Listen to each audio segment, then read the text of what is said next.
Trump ini kan datang ke Cina itu kan sebagai pemimpin yang kalah, tanda kutip ya kan. Karena kan kenapa harus dia datang ke sana? Kan kesannya itu kan dia yang butuh. Halo Sobat Sindo, apa kabar? Saya David Silahoy kembali hadir di Sindoskop.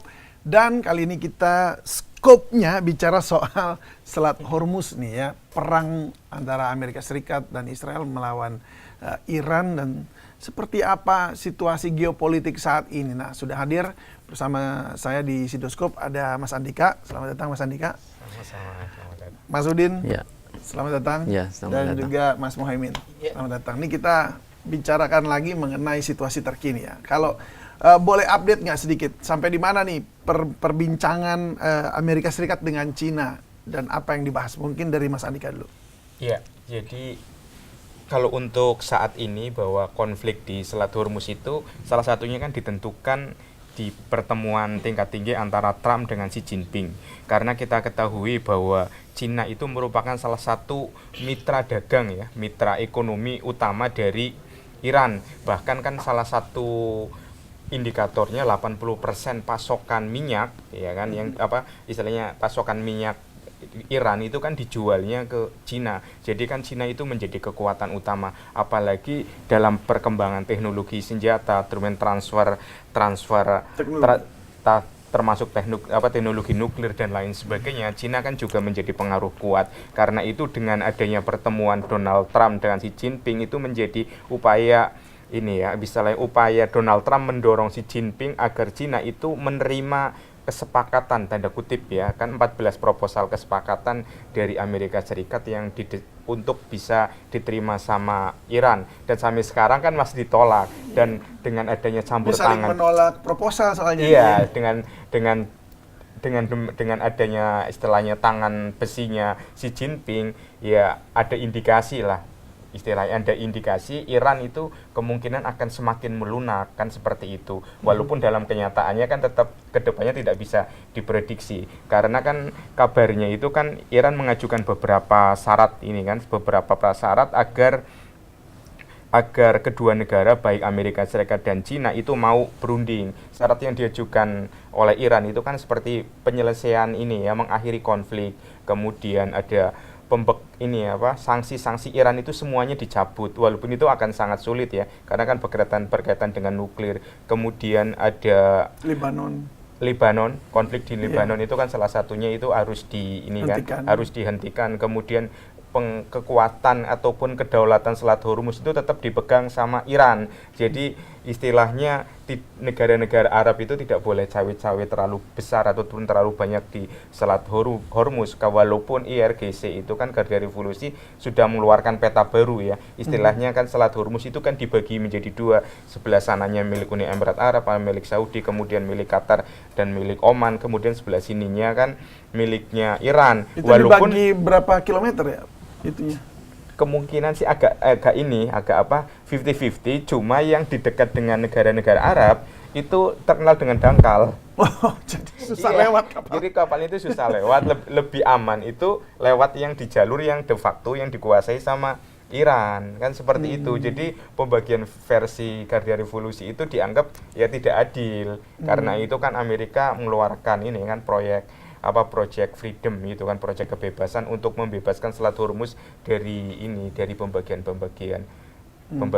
versinya Iran. Selain itu kan Iran kan juga menuntut ini ya, adanya kompensasi yang utama, karena kan mereka sudah dirugikan dengan adanya serangan 13.000 bom yang dijatuhkan oleh Amerika dan 10.000 bom yang juga dijatuhkan oleh Israel. Jadi kurang lebih ada 23.000 target sasaran infrastruktur di Iran yang rusak, dan mereka kan butuh uang. Industri besi dan segala macam. Kan mereka butuh uang itu, dana tunai, butuh kompensasi. Dan tanpa kompensasi itu Iran kan susah untuk bangkit kembali kan, secara perekonomiannya kan seperti itu. Jika nanti perang sudah usai gitu kan. Maksudnya. Iya, tetapi apakah tuntutan itu akan diterima sama Amerika? Ya, tuntutan Iran kemungkinan besar sih sangat sulit ya. Jadi tetap akan deadlock, karena itu istilahnya pengaruh dari Xi Jinping itu diprediksi lah untuk bisa menjebol itulah ketangguhan ataupun keteguhan Iran terhadap apa yang diinginkan. Ya tentunya dengan kompensasi ya ekspor ke Cina akan semakin bagus dan lain sebagainya. Atau Seperti mungkin jangan-jangan cuman minta bahwa karena kan kalau di blok sama Amerika tetap aja Cina nggak bisa dapat kebutuhan pasokan energinya dia juga kan. Jadi ini mungkin jadi ini kali buat bergening kepada Cina barangkali gitu. Gimana maksudnya? Iya, Trump ini agendanya memang kalau secara dia ungkapkan itu membicarakan masalah Iran dengan Cina dan masalah perdagangan antara Amerika Serikat dan Cina, karena kan selama ini Amerika Serikat dan Cina ini kan saling ancam ya. Amerika mengancam tarif, Cina juga membalas dengan tarif. Artinya ada beberapa poin negosiasi dua isu utama dalam pertemuan Trump nanti itu, yang satu Iran, yang satu perdagangan dua negara. Ketika ada isu Iran ini sangat menarik karena hingga saat ini kan negosiasi deadlock karena proposal Amerika dan Iran ini sama-sama tidak bertemu. Karena kedua belah pihak, Amerika mengatakan proposal Iran mustahil diterima, Iran mengatakan proposal Amerika juga mustahil diterima, artinya tidak ketemu. Lah, mungkin peran Cina ini nanti yang akan mempertemukan beberapa poin dalam negosiasi antara Amerika dan Iran itu. Sehingga deadlock di Selat Hormuz ini kan saat ini masih membahayakan ekonomi global ya, karena situasi di ekonomi di negara-negara Asia ini sekarang mengalami krisis energi, krisis inflasi naik, harga-harga naik, dan ini sudah dirasakan oleh masyarakat ya. Masyarakat di negara-negara Asia ini kan yang paling merasakan karena jalur Hormuz itu 80% menuju ke Asia, jalur energinya.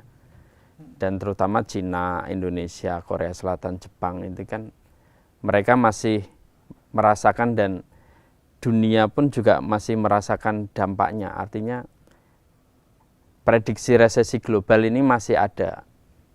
Baik itu krisis energi di Eropa, krisis bahan bakar minyak jet pesawat di Eropa ini kan sekarang menipis juga. Krisis bahan bakar jet ini juga sangat berbahaya. Di Eropa itu sudah krisis, di Amerika Latin juga sudah mulai kehabisan. Karena Aramco ini kan yang memperingatkan krisis bahan bakar ini masih ada dan semakin membesar kalau Selat Hormuz itu ditutup. Jadi semakin lama Selat Hormuz ditutup itu bahan bakar yang dipakai sekarang ini kan yang hanya cadangan saja. Dan cadangan itu makin hari makin menipis. Bisa jadi nanti semua pesawat itu harus siap-siap ground, tidak bisa terbang. Baik itu di Eropa, di Asia, di Amerika Latin, bahkan di Amerika juga. Krisis bahan bakar pesawat ini nanti yang salah satunya yang paling banyak dirasakan kan tarif pesawat itu kan sekarang naik juga. Karena harga aftur naik, krisis aftur ini sudah berbahaya ya. Artinya Cina ini perannya sangat besar nanti. Apakah dia bisa menekan Iran? Jadi kemungkinan Trump itu akan melakukan lobby ke Xi Jinping terkait Iran. Karena kan kepentingan utama Amerika Serikat sekarang kan dengan Iran. Permasalahan besarnya Trump ini sekarang dengan Iran. Kalau Iran tidak selesai, Trump di dalam negeri akan mendapat tekanan semakin besar karena menjelang pemilu sela dan dia bisa, Republik itu bisa gagal dalam pemilu sela nanti. Jadi tekanan terhadap Trump itu besar, makanya dia kemungkinan akan menggunakan pertemuan dengan Xi Jinping ini untuk menggolkan tujuan dia terhadap Iran itu. Nah, itu dia. Tapi pertanyaannya apa Xi Jinping akan semudah itu ya Mas Muhaimin ya? Maksudnya buat akan memberikan dukungan gitu kepada Trump. Sementara dia tahu nih, Trump kan keras nih orangnya. Tarif juga keras gitu. Ya, menarik sih kenapa tiba-tiba ada Cina. Saya jadi ingat pernyataan Perdana Menteri Israel Benjamin Netanyahu pada hari Minggu. Dalam wawancara TV Amerika, Netanyahu itu bilang perang belum selesai, ada sisa-sisa tujuan yang belum tercapai. Artinya tujuan perang Amerika Israel itu belum berhasil. Kalau belum berhasil secara definisi artinya gagal. Kalau gagal berarti kalah perang. Apa yang belum berhasil tuh? Satu, penggulingan rezim. Kedua, penghilangan kemampuan produksi rudal. Ketiga, nuklir. Israel ini benar-benar ingin menghilangkan bukan hanya kemampuan membuat produksi kemampuan membuat senjata nuklir, tapi pengayaan uranium, segala jenis program nuklir Iran dihilangkan. Itu tidak tercapai. Kemudian kenapa Cina? Nah, si Netanyahu ini mungkin agak keceplosan atau gimana, dia bilang Cina ini membantu Iran. Membantunya gimana? Dia memasok peralatan untuk memproduksi rudal. Tapi dia tidak bilang lebih lanjut, mungkin karena kekhawatiran akan menggagalkan lobby Donald Trump ke Cina hari ini. Nah, kemudian tadi dibahas juga Selat Hormuz. Ini yang menarik adalah proyek Freedom Amerika yang hanya bertahan 48 jam. Bayangkan, raksasa militer terkuat di dunia hanya 48 jam bertahan dan hanya mampu membebaskan 2 kapal. Jadi data Organisasi Maritim Internasional IMO saat ini ada 1.600 kapal masih tertahan di Selat Hormuz. Proyek Freedom yang dielu-elukan Presiden Donald Trump sebagai proyek terhebat, proyek yang membanggakan dunia, ternyata nggak mampu menjebol gerbang, istilahnya gerbang yang ditutup Iran di Selat Hormuz. Itu pun tidak menyerah Donald Trump, katanya mau bikin lagi proyek Freedom Plus, nggak tahu nanti kayak apa.